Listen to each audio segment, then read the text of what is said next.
Okay, so another week with the CFT group.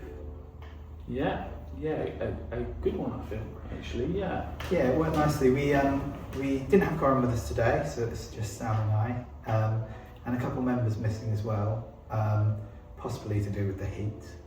But we, for that reason, tried to take it nice and slowly to start off with. So we did a nice drawn-out check-in and listened to things we're all going through at the moment and how we're feeling. And what that did bring about early on in the session was an opportunity to show compassion to one another and then practice showing it to ourselves a little bit, didn't it? Yeah, and I think today it felt nice that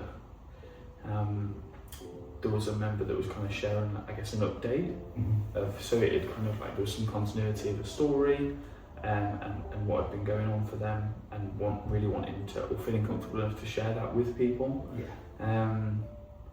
Yeah, and I think that was a really nice thing. Yeah, and it kind of helped for the compassion going that person's way to feel all the more genuine and authentic, didn't it? I think because people knew the story and could share their thoughts on it, and it wasn't sort of tokenistic. It was, they knew about what was happening and cared about it and gave some valuable guidance and advice and support. So we then took a bit of a moment to do the soothing rhythm breathing, and I think everyone found that quite relaxing, especially on such a hot day and in this weather.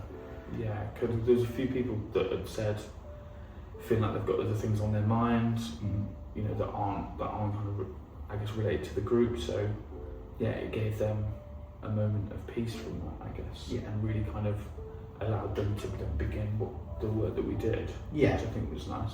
Definitely.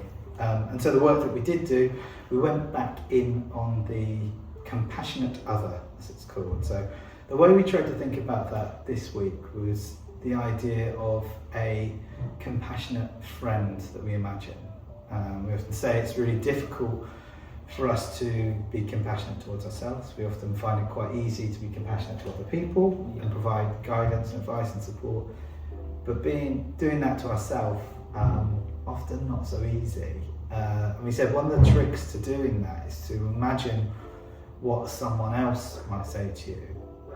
We often do that in terms of someone we know, but there's also a way of doing it in compassion-focused therapy where we create almost like this ideal compassionate character that we can bring into our mind to imagine what they might say in the times when we need support. So where we found it hard previously to imagine those things and come up with them out of the blue, we had a selection of characters that we created today, didn't we? Yeah, and I think that really kind of helped the group visualise that, and not you know, that it didn't just have to be a person. It could be, like we say, a character or an object or an animal. And and I think questions are really getting them to think about, okay, so how would this thing, I guess, how would this thing, you know, what would this thing say to you if you told it that you were anxious or having a bad day?